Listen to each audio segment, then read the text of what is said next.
Good morning and welcome to P&B Sports Show. I'm Aroko Tom. Oh, I've missed the screen so much. Well, let's get right into it. Last night, the Champions League produced two heavyweight clashes that will shape the group stage picture, and the stories coming out of both matches are huge. At Anfield, Liverpool edged out Real Madrid 1-0 thanks to a second half header from Alex McAllister, a result that dents Real Madrid's momentum and gives Liverpool a vital lift in the group. People called it a spirited Liverpool display with McAllister's 61st minute header from Dominic Szoboszlai. Free kick proven very decisive. Meanwhile, in Paris, Bayern Munich left with a 2-1 victory over holders Paris Saint-Germain. Luis Diaz scored twice for Bayern. His first half brace proved decisive, although he was controversially sent off late in the half following a VAR review. PSG pulled one back but could not find an equalizer, which was so sad for the PSG fans. That result keeps Bayern perfect in Europe and gives them serious momentum to help unpack both matches. I'm joined in studio by Ero John, well known for his tactical acumen and clear match reads. Ero, good morning. It's been a while. Yeah, good morning, Tom. It's been a long while. I was told that you went to Canada. What did you bring back? Well, I brought myself back. I think just send your account. I will send you your gift. Okay, thank you very much. God bless you. It's a pleasure to be with you once again. Same here. Okay, so let's begin with Liverpool's win at Anfield. What stood out for you in that game? A lot of people actually thought that Real Madrid was going to edge out Liverpool, but it seems like the set piece FC have decided to prove themselves once again. What was your opinion and what stood out in that game? Okay, I think the set piece FC title is for Arsenal, please. No, they are the new set piece FC, because most attempts we saw yesterday were from set pieces. So it seems like they've learned one or two things from Arsenal. And by January, I do not think we'll be talking much about Arsenal anymore. Probably about their losses. So you can continue. I share in that particular sentiment. But then again, okay, that game was a very surprising one for me and so many sport lovers. Personally, I was tipping Real Madrid for the win. The reason is quite clear and evident. They've been in top form this season, both in La Liga and even in the Champions League, as against a Liverpool side that just managed a first win after 5 or 6 straight defeats. So it was a very surprising one. It was not just surprising for me that Liverpool won the game. It was surprising that they won the game convincingly. I must tell you, they won the game convincingly. I'm not talking about the scoreline in particular.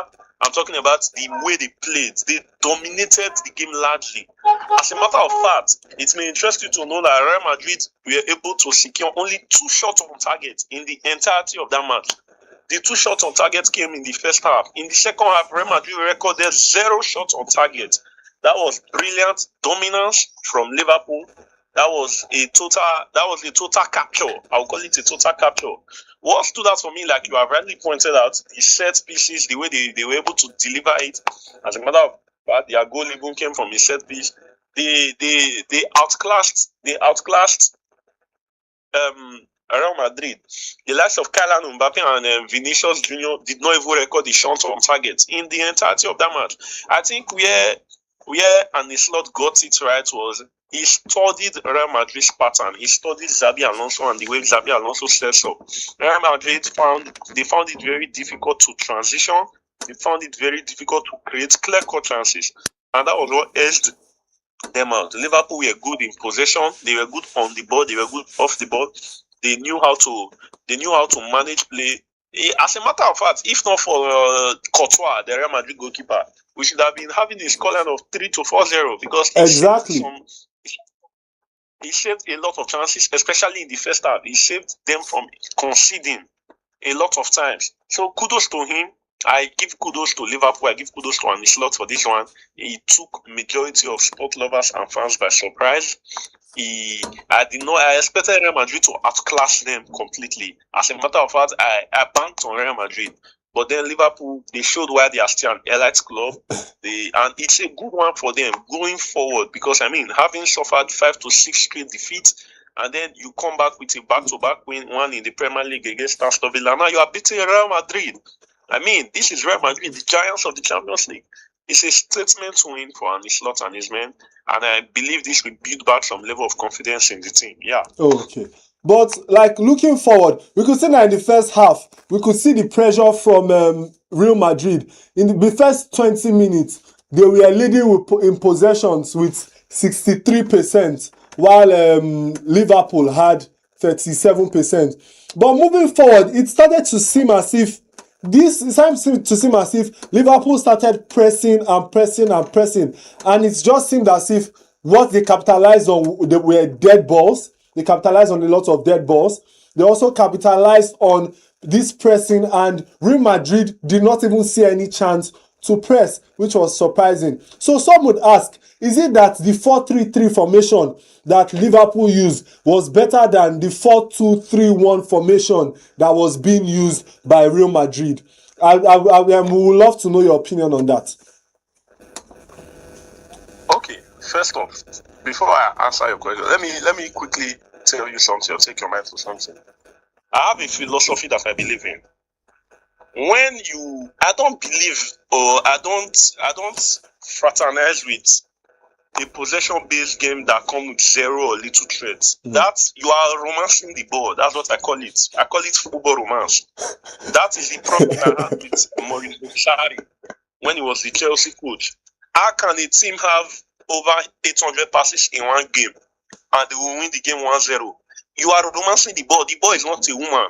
You are seducing the football. I prefer you play. That is why I like the likes of Pep Guardiola. Attacking threat football, even if you are playing a possession game, let's play it in the opponent's half. Let's take the ball there, go and cause havoc there. We pass the ball, we are holding 70% ball possession, we are recording one shot on target. Out of 70% ball possession, one shot on that's nonsense. That's not football. That's a masquerade party. I'm telling you the truth, it's not football. I don't fraternize with football. That is why I was never, and I've never been a fan of Maurizio Sarri. I can judge you then. I have 3,000 passes in the season, only 2 assists. What are we doing? It means that we are romancing the ball. Pass to me, I pass to you. That's not football. That's not football. Now, to answer your question, I said something earlier. If you watch the game, Xabi Alonso did not change a lot from his lineup against the way he has lined up against big teams this season. The way he lined up against Barcelona, the way he lined up against Atletico Madrid and other big teams that he has faced. It was not different. Both the players, the choice of players to play, and the formation, the tactical setup. I think Arne Slot worked with that, and that worked out for him. You know, Arne Slot is a midfield-based coach. I think that's one of the things he has struggled with over time because Jurgen Klopp uses the flank more.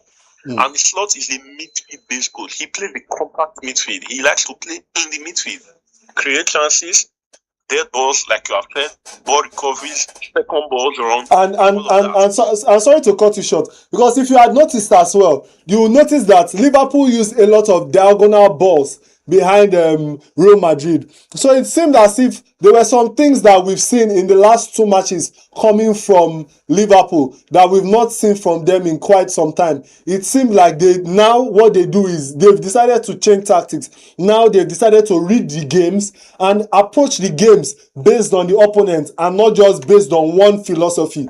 So it seems like in their last match, we were not seeing a lot of set pieces as in this match. It's like they read the particular team that they were playing, and in this match they had a lot of diagonal balls. So that is one thing that I want our viewers to understand, because yesterday I was having a discussion with someone last night, and the first thing the person called me, like the people for streets they talk they say Real Madrid don't cut our tickets. Nobody go ever believe say now Liverpool now go make Real Madrid cut our tickets today. So I think that's one thing that a lot of people have taken note of. But you can continue on the tactical talk and play. Yeah. So as I was saying, they capitalized on that, and Arne Slot, I believe he watched Real Madrid I believe he went back to watch some matches that they have played this season to see how they set up, how they line up, how they play. And then he built his own team tactically for that purpose. Like you have rightly said, that is one of the reasons I still have a little bit of hope in Enzo Maresca. You see, I like coaches that are tactical. I like when coaches are. I don't like when you are too predictable. You know, before now, and it's not. I was the last time I was here. I was telling Mr. Sonny that I don't understand how a coach loses a match, and in his post-match conference, he's coming to tell you that he lost because the opponents they are throwing too many long throws. He lost because the opponent they are always playing the ball on the air. He lost because the opponent they always play low block. That is nonsense. What are you doing? Who gave you license to be a coach? Where did you get your coaching license? Why are you blaming your opponent's tactics for your loss? If you lose a game, the best thing to do is go and check, go and rewatch. Why did I lose? What were the loopholes? I think he has learned from that. I believe he must have been talked to. And another thing that I've seen, Tom, is the fact that the Liverpool players are beginning to blend into an loss pattern. Believe you me, take it or leave it. I'm not saying this because they have won their last 2 games. Yes. Even some of the games that they lost, I saw that they were trying to play to his pattern. As a matter of fact, it contributed to why they were losing. Because, I mean, this is not a pattern they have been used to for years. Jurgen Klopp was there for years. You understand? So, they are trying to blend into his pattern. And like I said, he's more of a midfield coach. He plays from the midfield. Yes, and some of his tactics, as some people will take note, that he even used yesterday was this press. And like you rightly said, they are not used to that type of game, and all of a sudden you bring it to them. It's just like the likes of Manchester United that are not used to the style in which they are playing, but now you can see some progress in the way Ruben Amorim is bringing his own philosophy into the team. But moving forward, I want to talk about one person that stood out yesterday. Yes, there was a loss, but you could actually, like you mentioned earlier, you could see a goalkeeper like Courtois. Courtois played fantastically well. I think I even at some point I thought that he was going to save that goal at some point, because yesterday he seemed to have been the Jesus Christ of his team. So what is your opinion on Courtois moving forward? As we know, he's an experienced goalkeeper in all ramifications. Like you have said it all. Thibaut Courtois is an experienced goalkeeper. He's not a push and start goalkeeper. He's a goalkeeper that has a wealth of experience. He's good. He has a good physique. He's tall. He has good reflex. What we saw yesterday from Courtois is his everyday job. There are no surprises. There are goalkeepers that will pull up those performances, and I'll stand to my feet to clap. I was not surprised yesterday watching the game. As a matter of when he was making those saves, I was telling myself, this is the Courtois we know. All right, from his days at Atletico Madrid down to Chelsea and then to Real Madrid. This is Courtois that we know. This is what Courtois is known for. He has shown up for Real Madrid severally. He has saved them in big stages before. He has saved them in big games before. Against the same Liverpool side, I think last season or 2 seasons ago, even if Liverpool beats them also, Courtois was still the reason the goals were not so many.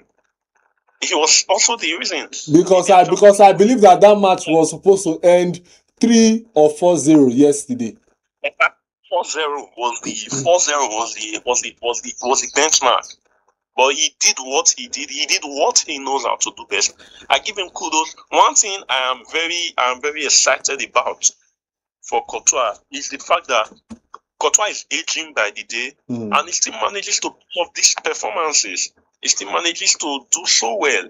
I think sometime last season, he had a lengthy injury spell, and then he's back, and it's like he did not go missing for a long time. That's a good one. When you have goalkeepers like this, when you have players like this who are reliable, let me tell you the truth. It gives your defense and even the team a certain level of morale booster. For example, when Andre Onana was the goalkeeper of Manchester United, I'm not trying to talk down. There's this level of pessimism you will see it in the players. Imagine when you are a coach or a player, and then you already know that the moment a ball beats your defender, it is straight to the goalpost. Exactly. it even reduces your morale booster. You will not want to do like, but when you believe that there's a chance that my goalkeeper can do something, can come up with. Say the man that is mounting the post for Manchester United now, Lamine Yamal. Although I'm not one that gives players their flowers after a few games. I like to watch them for at least 5 to 10 games. But he has done well so far. In the 2 to 3 games that he has played, he has done well. He has proven that I have something to offer. See, David De Gea was the goalkeeper of Manchester United. There is a reliable man at the back that you believe that even on one-on-one situations, he can show up and show forth. And that's what does to the Real Madrid team. That's what he brings to the team. It's a good one for them. Kudos to Qatar, like we said once again. Well, let's go straight to the bridegroom of yesterday's match, which was Szoboszlai, after the free kick was delivered by McAllister. What is your opinion on this player? But to me, I don't know, some will say it was Szoboszlai, but to me, I think McAllister proved himself as well yesterday. So what is your opinion on what are your opinions on these two players, and how well do you see the chemistry? Then also I have a last question to ask. Don't you think that the problem of Real Madrid is that they are focusing too much on personal skill instead of team chemistry? Okay, thank you very much for that. Let me start with Szoboszlai and McAllister. These are two brilliant players. They're wonderful. One thing I like Szoboszlai for that I discovered this season, he has shown the versatility in him. He was deployed as a right back in some games and he did well. He has played in the defensive midfield position. He has advanced. He has played in the attacking midfield position. I like players like that. I like utility players very well. I'm in love with utility players. That's one reason Paul Pogba remains one of my favorite footballers in the world. That notwithstanding, Szoboszlai has proven himself. I think he scored a wonderful free kick goal against Arsenal, if I'm not mistaken. He scored a wonderful free kick goal against Arsenal, if I'm not mistaken. He has proven that when it comes to set pieces, he is trying to fit into the shoes of Alexander-Arnold. And I believe that in no distant time, he will be able to cover up. Because for now, he's still miles away. Arnold is a beast when it comes to taking set pieces. So, Szoboszlai is wonderful. He has done well. In respect to the goal yesterday, Tom, I'm not going to take credit away from any of them. I give it to the both of them. For you to deliver such a wonderful cross in the first place is a huge one.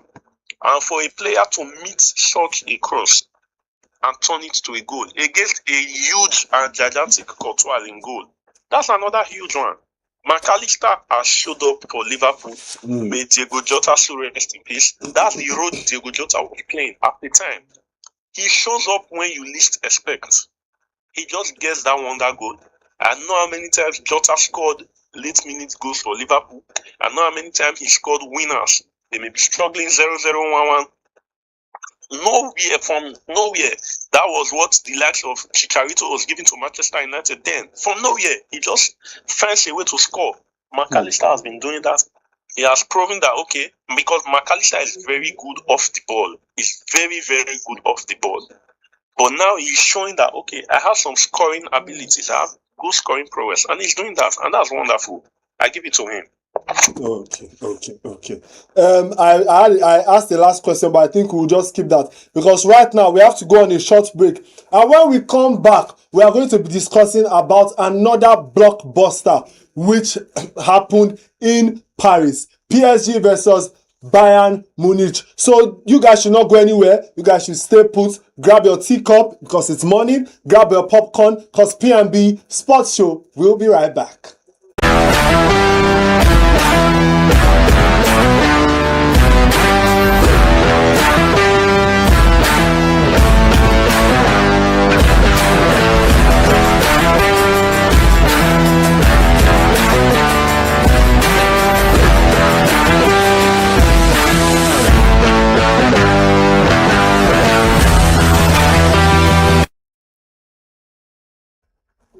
Okay, so welcome back to P&B Sports Show. I remain your host, Aroko Tom. And like I said earlier, we are discussing about the blockbuster on ground. Now to Paris, PSG hosted Bayern Munich in another blockbuster that had everything: early pressure, controversial moments, and a late fight back. Bayern struck twice through Luis Diaz, and despite being reduced to 10 men after Diaz's red card, following a VAR review, held on for a 2-1 win. PSG rallied but could not force a late equalizer. This result extends Bayern's unbeaten winning momentum in Europe and raises questions about PSG defensive control under pressure. Hello, John. Back to you. What is your opinion on this? We saw fantastic performance from Luis Diaz, and later we saw him being sent off as well. This is a player that has proven himself over time. But it also seemed as if when he was not on the pitch yesterday, it started to seem as if PSG started rallying themselves, but it became quite too late. So what is your opinion on Luis Diaz as a player and his performance yesterday? Okay. On Luis Diaz as a player, let me tell you the truth before God and man. I have liked Luis Diaz from his days at Liverpool. As a matter of fact, when Liverpool sold him to Bayern Munich, I asked myself, are you sure and his slot is not on drugs? Because why are you selling? I'm telling you the truth. I asked myself, I'm not a Liverpool fan. I asked myself, these are the kind of players that I want for Chelsea. Let me tell you the truth. Luis Diaz is not so much of, he does not do so. We like entertainment. Somebody that can dribble 3-4 players. Yes, he has dribbling abilities, but that's not. He can score goals. It is goals that win you games. Even at Liverpool, he was doing this effortlessly. He was scoring goals. He can score goals. He can assist. He can create chances. He's good on the run. That is why you have seen that he has, as a matter of fact, are you aware that he has 14 goal contributions in 16 games for Bayern Munich this season? That is fantastic for a player that is just arriving and playing in his first season for the club. He blended so well into the starting lineup that as we speak now, nobody takes his shirt in that team. That says a lot about such a player coming to the German league, playing for a team as big as Bayern Munich, and then immediately you are finding your feet. Immediately. He scored on his debut. He scored in the next game. He kept scoring. He just keeps on scoring. Luis Diaz is a fantastic player. I'm happy that he has found life so easy at Bayern. The game yesterday, apart from his red card, he was fantastic. I would say it could have been avoided. Some players need to work better on their discipline level. Do better, especially when you are already being warned. You need to take it slow.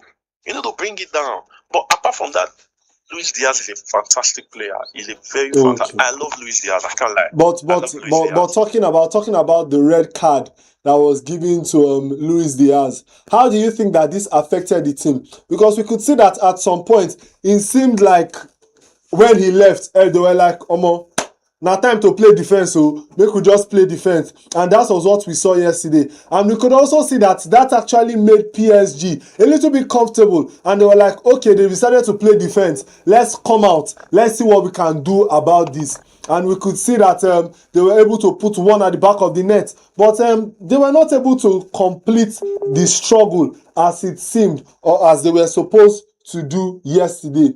So what is your opinion on that? Don't you think that he should have played? Don't you think that they should have come out fully yesterday, John? I didn't get you. Please, can you take the question again? I said that when Luis Diaz left the pitch, we could see that they decided to play complete defense, and we could see that PSG came out and they were like, okay, since the pressure has been reduced, let's move forward and let's continue playing, let's push, and they were able to put one at the back of the net, but it seemed like they were not able to finish it. But don't you think that Bayern could have just come out and could have said, okay, since this is what since we've started with this and Luis Diaz is not on the pitch, let's just continue pressing and pressing and pressing? No, I don't agree with you. I 100% do not agree with you. The reason is this: they were already 2 up as at when Luis Diaz got the red card. As a matter of fact, he scored the 2 goals. And he got it almost at halftime.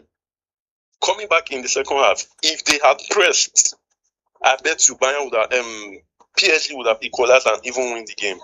The reason is this: PSG is also a very good side. They are, in fact, their pattern is to play high press.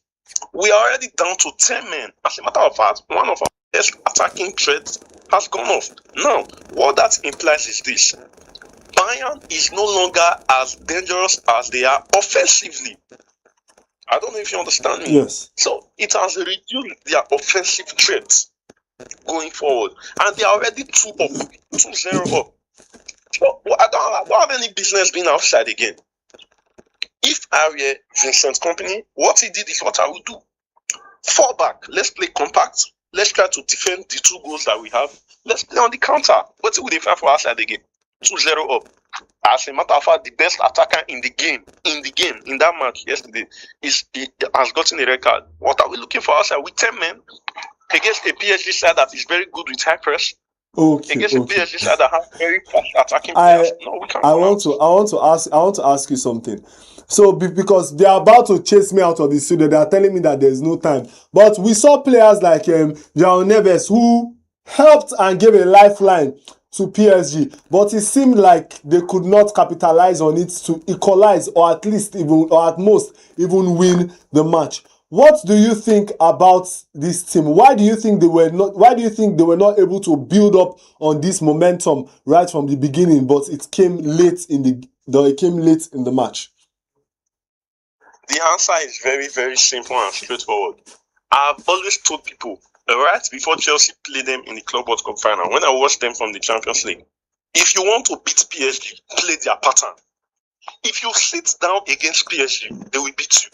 So if you watch the game, Bayern started with a high press. That was why a goal came in the 4th minute. As a matter of fact, the second goal came from a mistake from Marquinhos as a result of press. If you want to beat PSG, play high press. Go and check all the teams that have beat PSG. But doesn't this say a lot about their defense? Because it started to seem as if you are playing high press, but the defense we are not seeing the use of the defense. But your midfield fantastic, your attack fantastic, but the defense awful. This says a lot, and I think it's something that they need to work on. Don't you think so? Yes, I strongly agree with you. Now the thing is this, very quickly. That team is not good defensively. Guess what? Luis Enrique knows. And you know, in football, the best form of defense is to attack. Attack, yes. So their philosophy is this: if you score me 2, I have the ability to score 4. If you score me 3, I have the ability to score 6. And that's how it was. When Chelsea played them in the Club World Cup final, all we did was to find the weak link defensively. Who was Nuno Mendes? Overload him. That's the best way to beat PSG. They are very poor defensively. Hakimi is more of an offensive fullback. Nuno Mendes is more of an offensive fullback. Their defense is just like having Alexander-Arnold coming to defend. 3 of them. The only solid defender in that team is Marquinhos, and Age is no longer on his side. He's the only solid. Nuno Mendes is not good defensively. I'm telling you the truth. Before God, man. Well, Hakimi is not solid defensively. So it's a problem.